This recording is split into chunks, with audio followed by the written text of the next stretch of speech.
Good evening, everyone. So today we will execute some programs. We will execute some programs based on the if-else conditions and some looping conditions. So I have prepared a set of programs that I will be executing today as demonstration. So as you can see, we will first do the program for swapping of two numbers. Then we will check how to find the greatest among three numbers, then power of a number, then what is Fibonacci series of n terms, what is Armstrong number, and how we can reverse a particular number and print it. And in these programs, it is not necessary that you'll have one particular method only to follow. There can be different methods. So different methods can give different optimal solutions, means in terms of how long your program will take to execute and so on. So we'll see all that also. So to start with, let me first show you how to swap two numbers. Swapping two numbers means you have to interchange the values of two variables. In this case, we are considering variables. So swapping two numbers means the value of one variable will be stored in another variable and the value of the other variable will be stored in the first variable. So I'll first show you the logic behind swapping. So in order to swap two numbers or interchange two numbers, suppose you have two variables a and b. So a is a variable, so it will be stored in memory.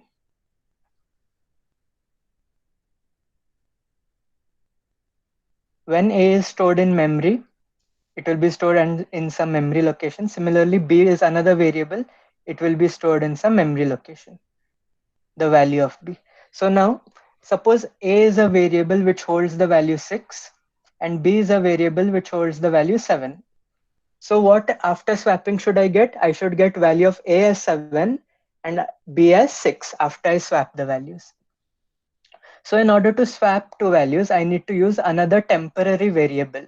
Let us call that variable as temp, because it is temporary variable, so that it can help me to swap the two values.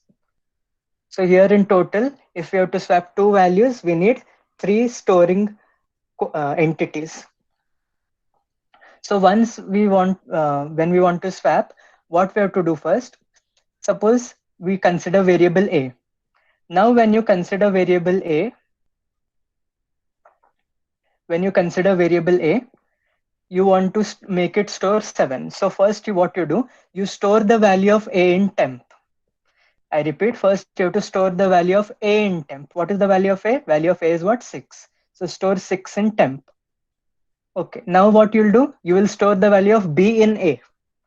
So value of a was 6. Now it will go and you have to store the value 7 in a.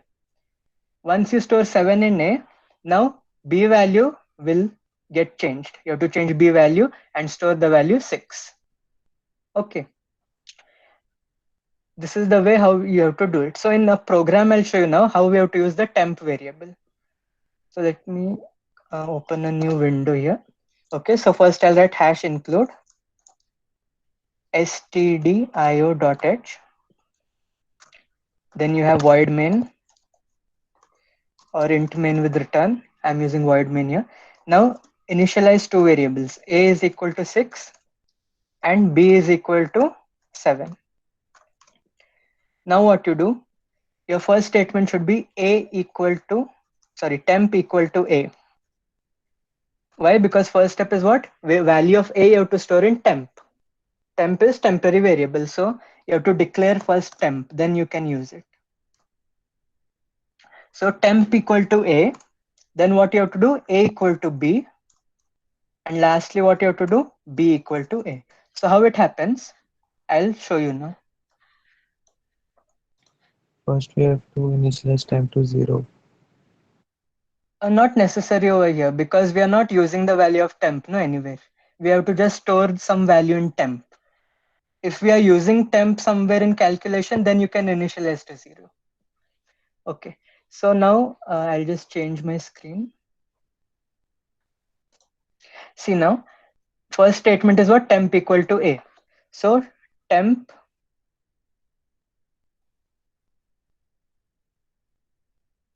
is equal to a, means temp is equal to what? 6.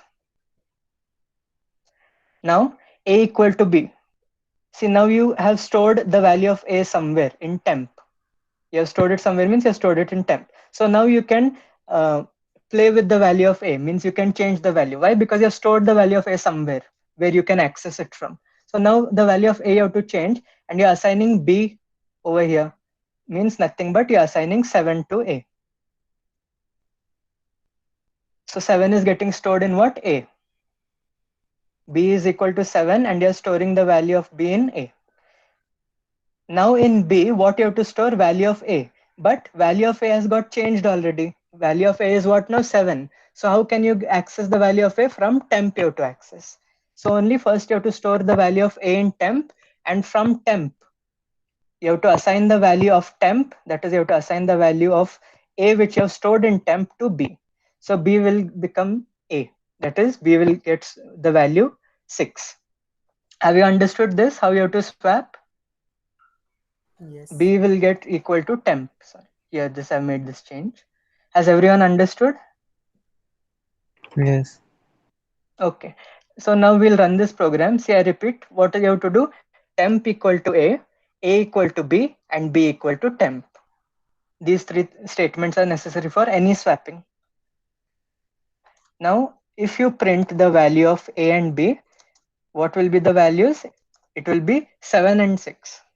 So A is equal to %D, and I'll print the value of A.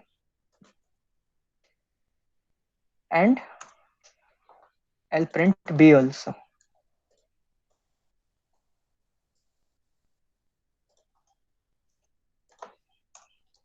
Now, just for understanding purpose, before swapping also I'll print the value of A and B so that we know that it is swapped or not. So here what I'll write, before swapping or interchanging, you can call it swapping or interchanging. So before swapping, A is 6 and B is 7. A is 6, B is 7. And after swapping,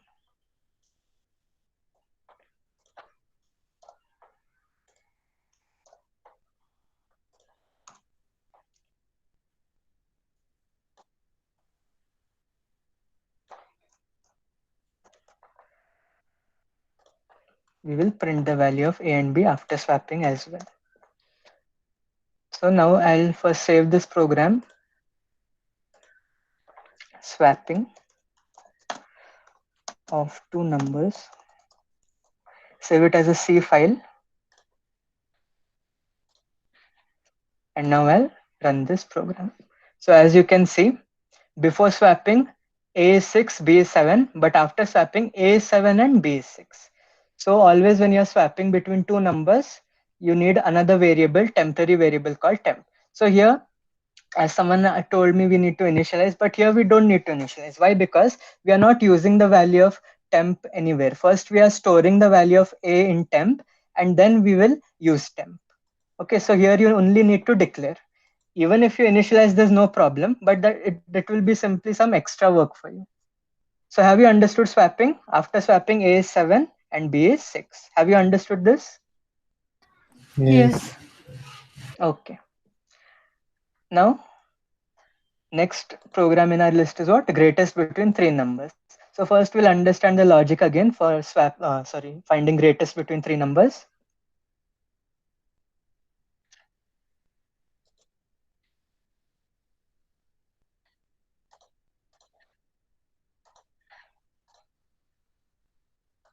So in order to find the greatest among three numbers, we need to use if-else statement over here. So see here, suppose you have three numbers A, B, and C. You want to find the greatest among A, B, and C. So first what you do, in your first if condition, you will check if A is greater than B or not. Now this condition A greater than B, either it will be true or either it will be false. So there are only two possible values of this expression, A greater than B. Either A is greater than B or A is not greater than B. So suppose A is greater than B, then this condition will give me the Boolean value true. Otherwise, it will give me the Boolean value false. Suppose the condition is true, that is A is yes, A is greater than B, then you check one more condition. Which another condition? Whether A is greater than C also. Okay, you have to check this second condition only if A is greater than B. If A was not greater than B, then don't check the second condition. But suppose A is greater than B, then you must also check if A is greater than C also. Okay. Now if A is greater than B and A is greater than C also, then what will happen? A is the greatest among ABC. So A is your greatest number among ABC. But suppose A greater than B is false. Means what? B is greater than A. Okay. Or B can be equal to A. But here we are considering only greater than less than. If A is not greater than B, means what? Here this condition is telling me that B is greater than A. So we know now B is greater than A. So we can check one more condition whether B is greater than C also. So here we'll check this condition. Since A is not greater than B, it implies that B is greater than A. And if B is greater than A, check another condition if B is greater than C. Now, if B is greater than A and B is greater than C, what can we conclude? B is greatest among A, B, and C. And suppose, okay, now we have found out in these two ways. Now, here in this condition, A greater than C, suppose A greater than C is true, means what? A is greater. But suppose A greater than C is false, means which one will be greater? C will be greater. Why can I say this? See, first you're checking A greater than B. It is true. Then you're checking A greater than C. It is true. Then A is greater. But you're checking A greater than B. It is true. But A greater than C is false. Means what? You already know A is greater than B. And now A is not greater than C. Means what? C has to be greater than A. Okay, I repeat. See here top, A greater than B is true. Means A is greater than B. But now, after this second condition, we come to know that C is greater than A. That means total among A, B, C is greater if this condition is false. Okay, now in the right side, A greater than B is false means what? B is greater than A. And if B is greater than C is true, means total value is B is greater. But suppose B greater than C is what? False. Then what we can say? C is greater than B. I repeat, look at the right side branch. A is greater than B is what? True. It is false. If A greater than B is false, means B is greater than A. And if B greater than C is true, then B is the final total greatest value. But now we know that B is greater than A. Here we know that B is greater than A. But from here, B is not greater than C. Means C is greater than B. So what happens? C is greater than B and B is greater than A. So in final what you get? C is the greatest. So if this condition is false, means C is greatest. Have you understood or should I repeat? Understood. Understood. Okay. Okay, very good. So in program, how we can implement this? We'll see now.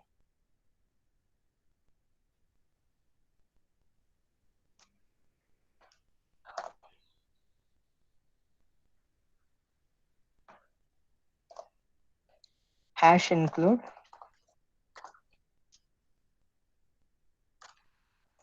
stdio.h void main. Now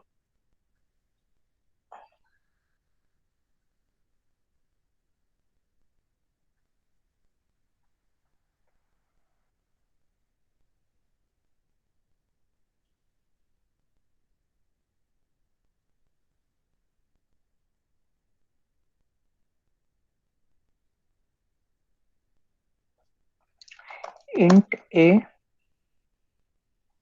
Here what I'll do, I'll directly assign the values so that we can check. B is suppose 13 and C is what? 14. Okay, you can ask the user also to input from the keyboard, but here for simplicity, I'll directly initialize. Now, first condition, you have to check A greater than B. Now, if this condition is true, then you'll enter inside if body. You'll check which condition now. If A is greater than C, also you have to check. And suppose A is greater than B and A is greater than C, then what is the greatest among the three? A is A. greatest. Yeah. So I'll do percent, I'll write A is equal to percent %D, and I'll print the value of A. And one more thing that you can notice, suppose in your if statement you have a single statement like this. I'll just show you. Suppose in your if statement you have a single statement printf, then no need to put your curly brackets around printf. Okay, this is also correct if you have a single statement, and within brackets also you can write your printf. So let me write it. If A is greater than B and A is greater than C, then greatest is A. So A will get printed. But if A is not greater than C, see from here what we know, A is greater than B. But from here we know that C is greater than A. So what we can assume here, A is greater than B and A is greater than C. Okay, if this is true, then A is greater than B also and C also. But else what we know that A is less than C, means C is greater than A.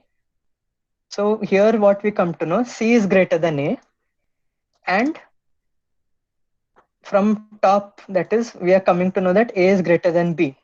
And from this inner else, we are coming to know that C is greater than A. So from these two conditions, what we can conclude that C is greater than A and A is greater than B. Okay, so this is the hierarchy. C is greater than A and A is greater than B. A greater than B we have come to know from outside, and from our inner condition we have come to know that C is greater than A.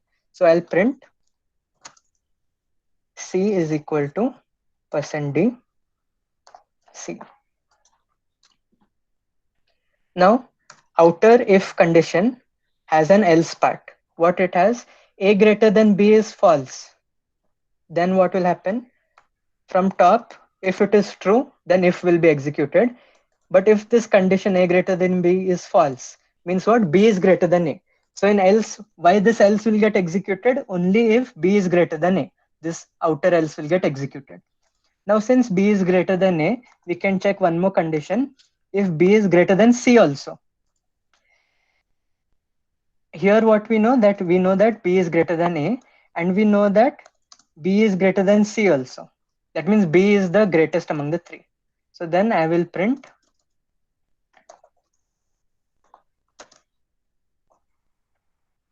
I can print B is the greatest value.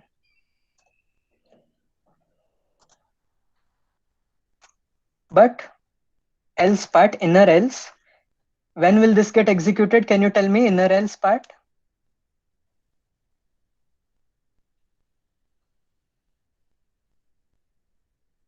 If B When is the less than C. it will be Yeah. false. Yes. When B is greater than C is false, means what we can conclude? C is greater than B. And from top, what we are getting from this else thing, we are getting that B is greater than A. So if B is greater than A and C is greater than B, then how is the relation between these three? C greater than B and B greater than A. So what is the final? C is greater.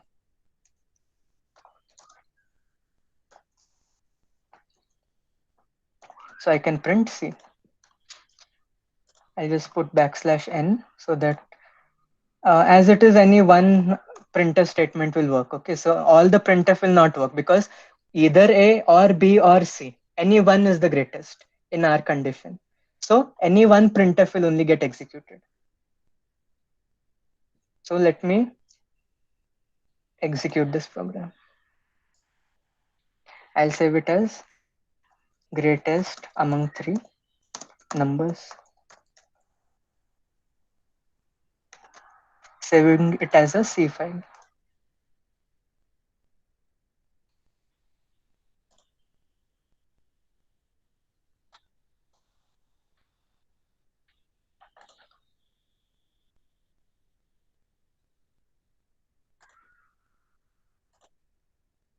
I'll just copy this program and open a new file here.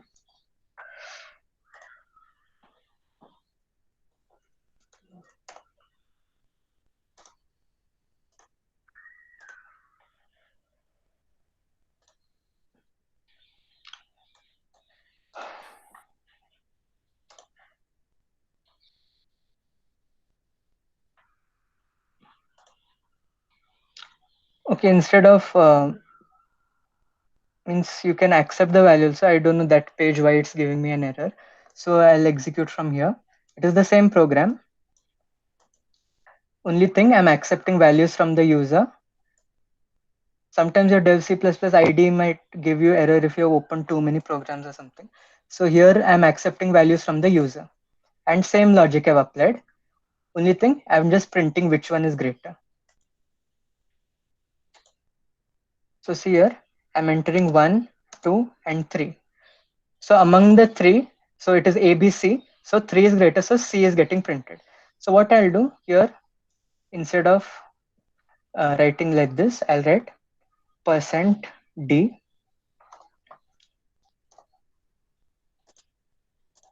and I'll write A is equal to.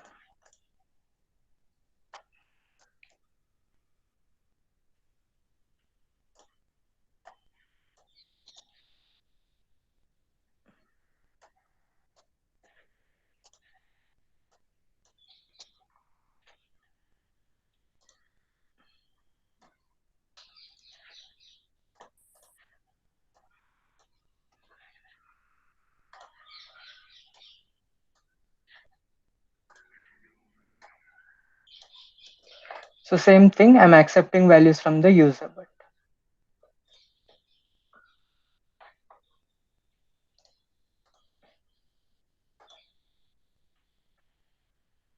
Line number 14 में printf चाहिए.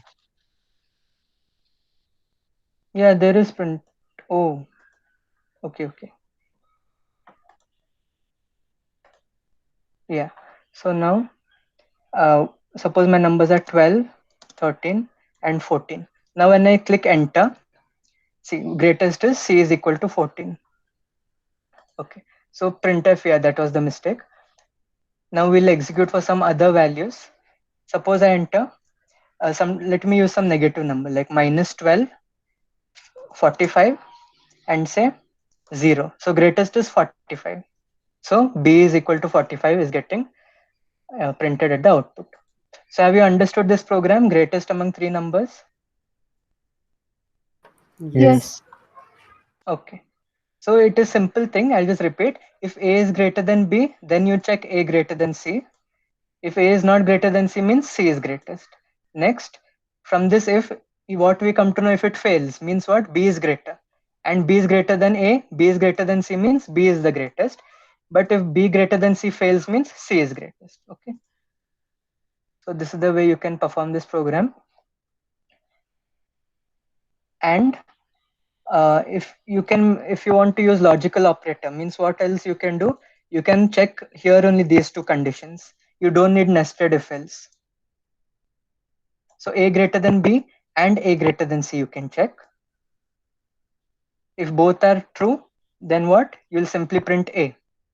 But here this else, no, you remove it and you can put it here. Okay, so this way you can use logical operators also.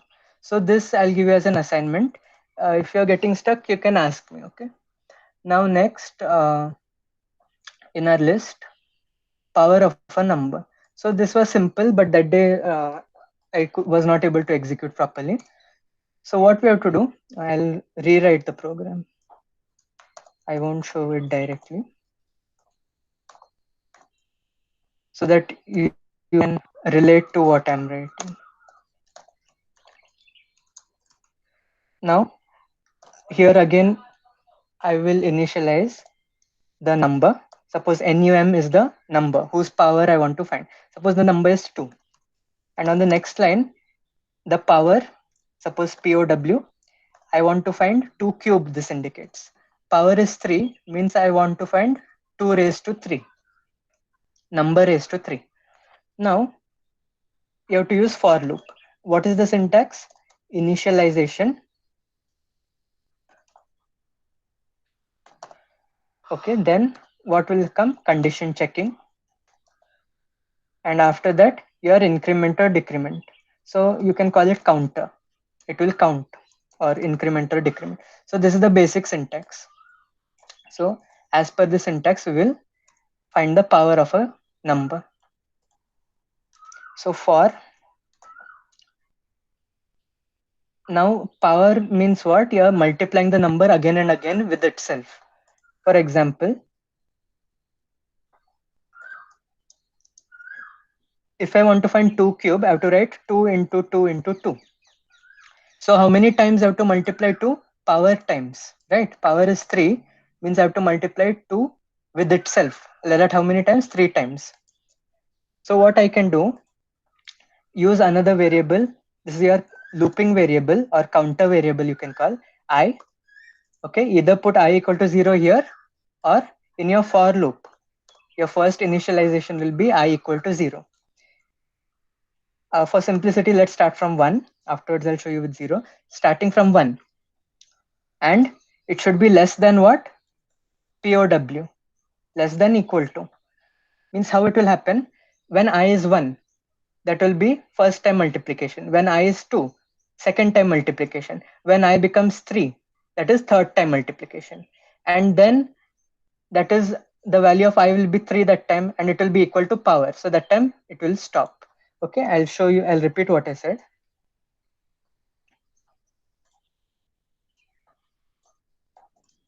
See here, when I is equal to 1,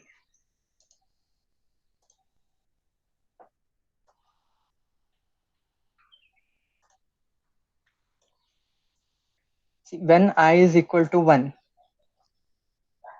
what will happen? First time you have to multiply. So what I'll do, I'll create one more variable here, say res for result. Now res, when you write here, I'll write it res is equal to res into num. So how this will work? And here, since you're using res, here you have to initialize it to 1. Here you'll need, because you're using res, you want to access the value of res. So first time when it is accessed, it should have the value 1 in multiplication. In addition, if you're using sum, then first time when you're accessing, sum should be equal to 0. But in multiplication, 1. In multiplication, if you initialize to 0, 0 into anything, the whole answer will become 0, which we don't want. So when I is equal to 1, what I'm doing, res is initially what? 1. So res will be equal to what? Res will be equal to res into num. And res into num means what? 1 into current value of num is what? 2. So 1 into 2 is nothing but 2. Okay, then I is becoming what? 2. I'm incrementing by 1. What is the current value of res? This one. Correct. This is 2, which is getting stored in res. So that is the current value of res. And now what will happen? Same thing. Res is equal to res into num. But what is current value of res? 2. So it will become 2 into num. But what is num? Same, 2. 2 into 2 is what? 4. Then what will happen? I will get incremented again. I will become 3. And res ka current value is what now? 4. Then res is equal to res into num. But here what is the value of res now? 4. 4 into 2, which is nothing but 8. Now I will become 4. But 4 is greater than POW. POW is what? 3.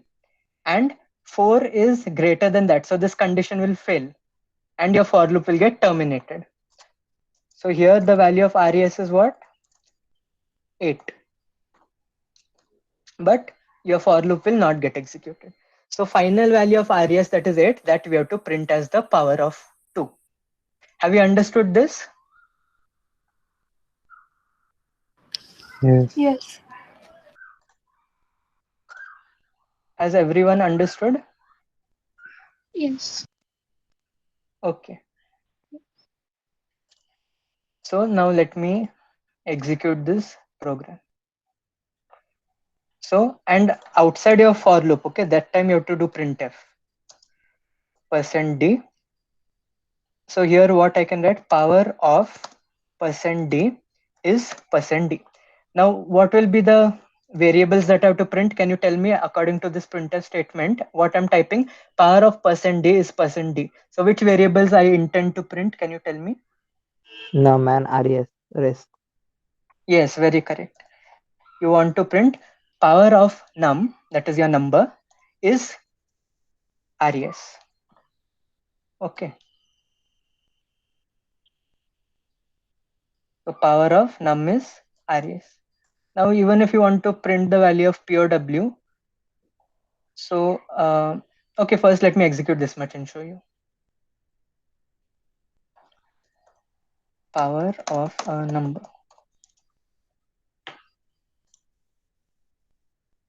Saving it as a C file. So see here, power of 2 is 8. So better way, uh, since it is power, I'll say cube of 2, since 3 times. So cube of 2 is what? 8. So if you want, uh, another way is how you can show your output. I'll write here %d raised to %d is equal to %d. So can you tell me which variables I should print here according to this printf statement?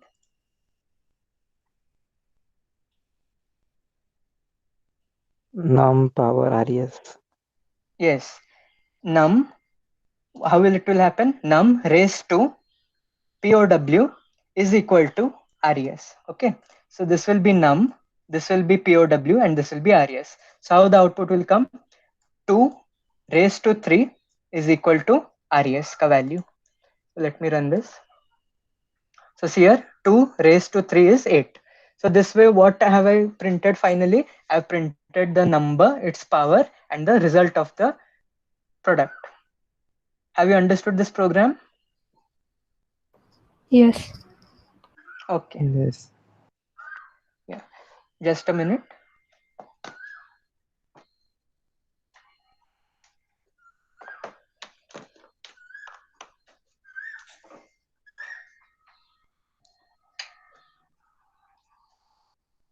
So next in our list is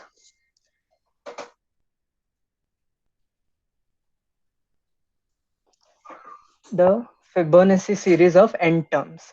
Now, what do you already know what is Fibonacci series? Are you aware of this series? Yes. Yes. Okay, what is it? Can you tell me in your own words? Addition of the numbers going on in sequence. Yes, yeah, consecutive addition of numbers or the number of terms you want. So, for an example, I'll show you here.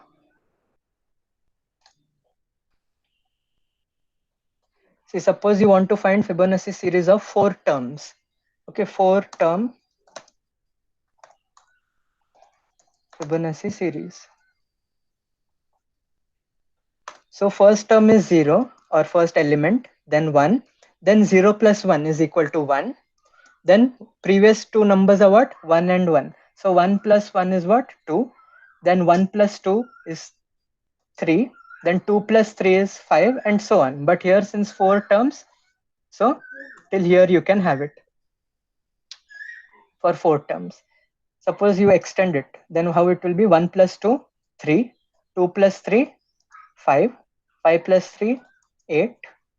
In this way you can go on. So here what we are doing, in a looping statement, you have to do a plus b, a plus b, a plus b again and again, wherein you have to change the values of a and b. So see here the logic. Directly in a program, I'll show you.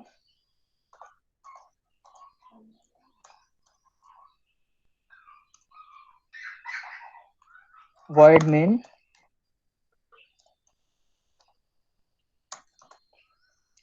See, first number you have to initialize. Second number you have to initialize. And then there's sum you have to find, a plus b. So directly without looping, I'll show you how this happens first. So print, you have to take another variable c or take another variable sum, suppose. Sum is equal to a plus b. And you have to print the value of sum. Sum is equal to %d, suppose. And I'll print sum. So this same thing we have to do in a looping statement, so that again and again we have to do. Otherwise, if we didn't have for loop while loop, what we would do? We had to manually do a plus b again and again for the number of times we wanted. So here A we know, B we know. We have to do A plus B, store it in a variable, and print the value of the variable. So let me run this first without looping and show you first time.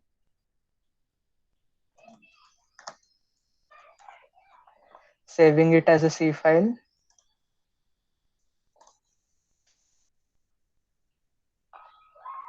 So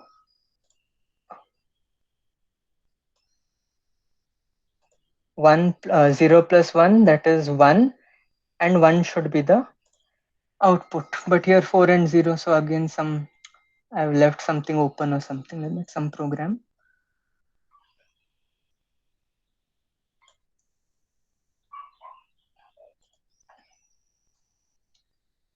Let's try this way. It's giving the same thing. Okay, never mind. Now in see the logic. Now this calculation of sum we have to do again and again. So this will come in for loop. Okay, this sum. And this printf we won't need. Only finally we will have to keep printing. So this will also come in the for loop. So now what I'll do, I'll initialize sum here, and then for. Now see, suppose here you have how many terms? 1, 2, 3, 4, 5, 6, 7. And suppose you have another 8. Suppose 8 numbers are there in your series. Okay. So first two you have to initialize, and these remaining you have to calculate in for loop. So suppose you have 8 terms, then 6 are getting calculated in for loop. Okay. So if for n terms, n minus 2 terms you have to calculate in looping statement. First two have to be always initialized. Okay. So now I've initialized first two.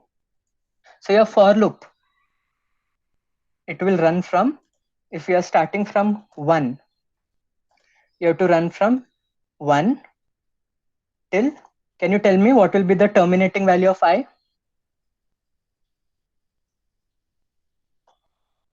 6.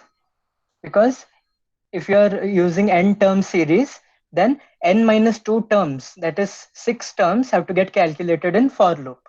So what is the value of I going from where to where? From 1 to 6 means what? 1, 2, 3, 4, 5, 6. 6 times the for loop will run. If the for loop runs 6 times, 6 terms in the series you can calculate, and first two are already present, available with you. So so first two terms plus these 6 terms, total terms 8. Have you understood this? Yes. Yes.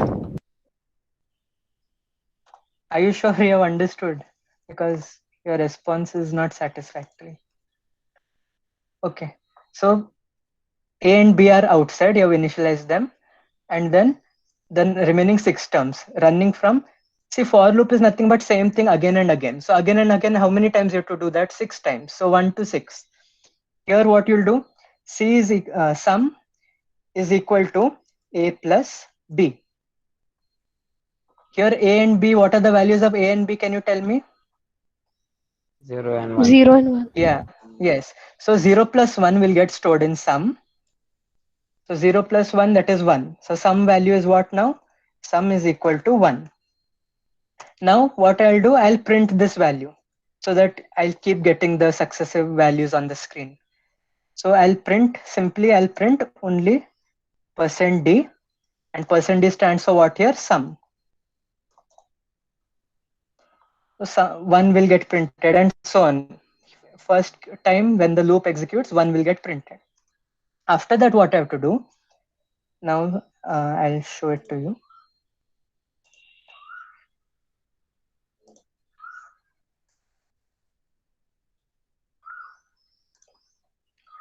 See here, 0, 1, 0 plus 1, 1, 1 plus 1, 2, 2 plus 1, 3, 3 plus 2, 5. Now what is A and B here? 0 is A and 1 is what? B.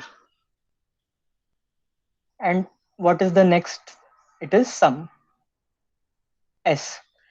Sum is nothing but A plus B. Now to calculate 2, which two numbers you'll add? 1 plus 1. So this has to become A and sum has to become what? B. So that when you do A plus B, you'll get this value as your sum.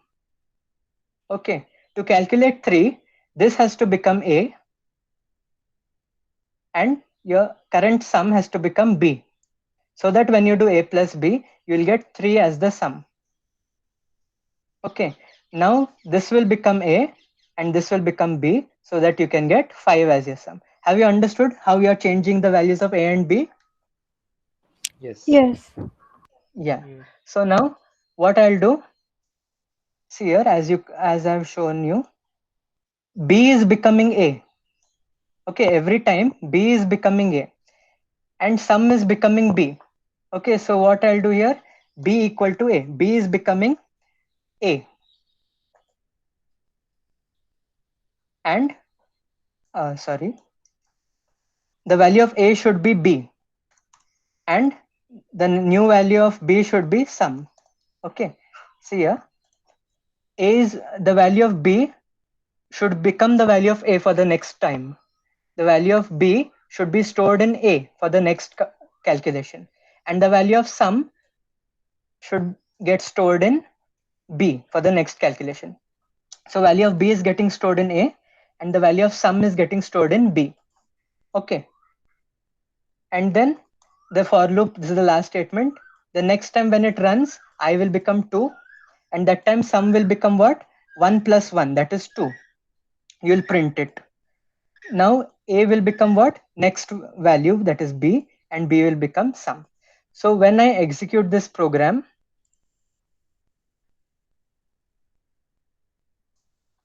just a minute.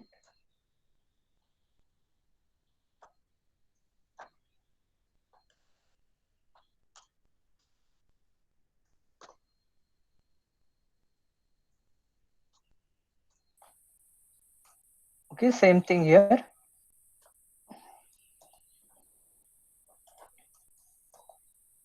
Since that page may give me an error, so I'm executing here. So sum is again A equal to B, print the value of sum, then A equal to B and B equal to sum. Okay, I've initialized A and B as 0 and 1. And first you have to print values of A and B, and then the for loop will print the remaining values. Okay, so let me run this. See here, this is what you have printed A, you have printed manually, and you have printed B manually. Then all this is handled by for loop. 0 plus 1, 1, 1 plus 1, 2. Okay, so this way you'll get the series for whatever number of terms. Have you understood till here? Yes. Yes. Yes. Okay, very good. Now, next I'll show you. Suppose the user will enter the number of terms. So what changes you'll have to make? You can say use one more variable n, or terms you can say, and tell the user to print. What you'll tell the user? Enter the number of terms.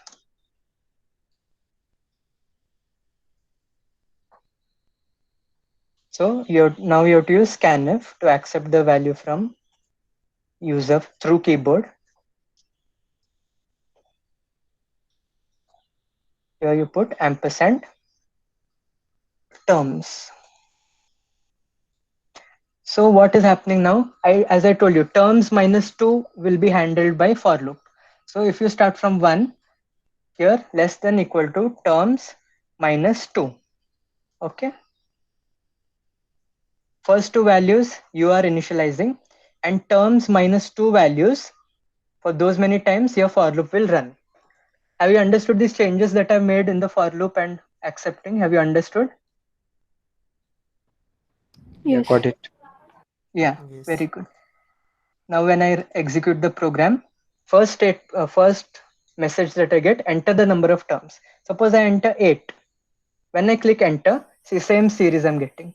Means first two are handled by me, remaining n minus 2, that is 8 minus 2, that is 6 are being handled by for loop.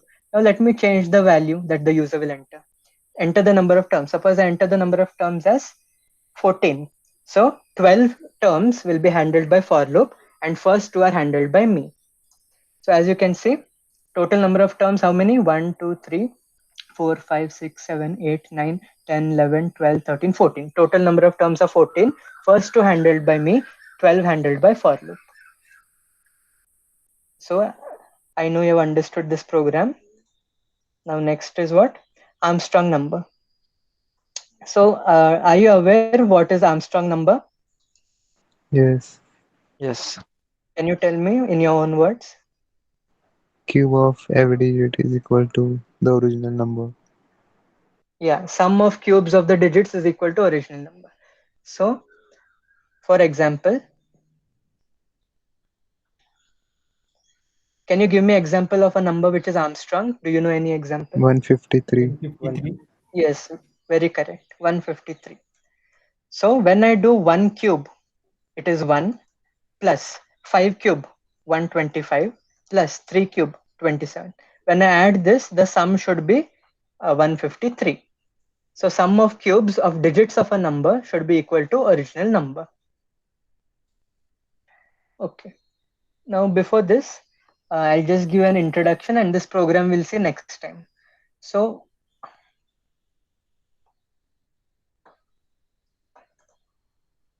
what I want to focus on now is, whenever you say, suppose you have a number 153. Whenever you do that number mod 10, which digit you'll get? Do you know? 3. 3. Yes, you'll get 3. If I do n mod 100, which digits I'll get? Can you tell me? 53. Yes, very correct. 53, last two digits. The number of zeros in 100 is 2. So last two digits of your number you'll get.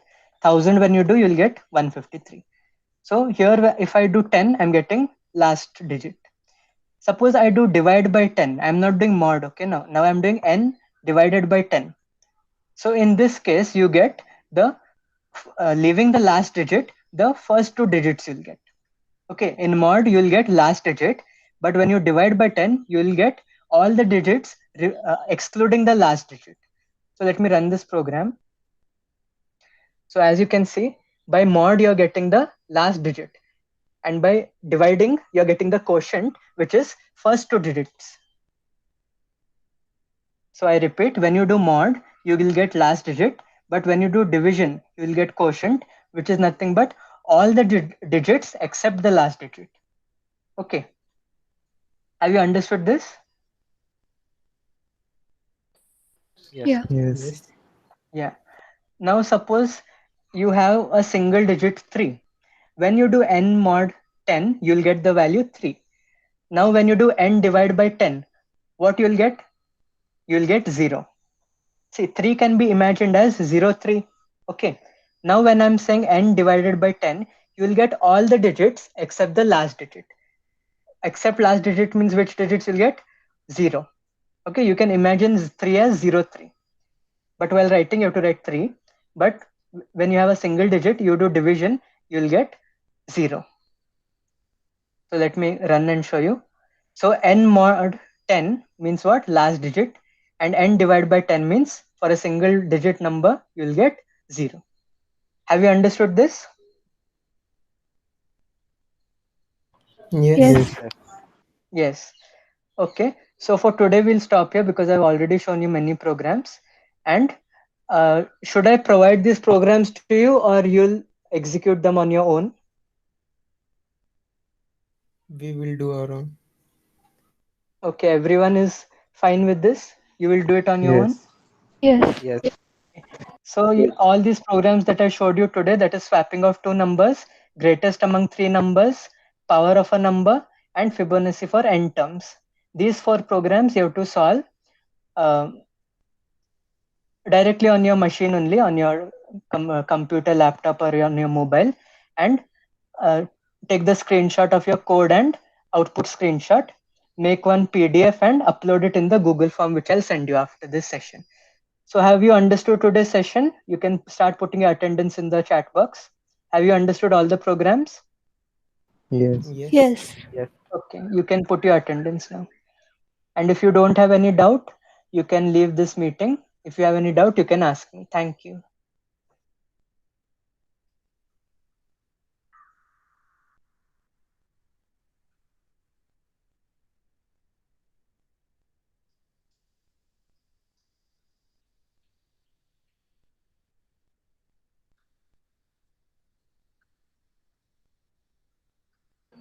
Thank you.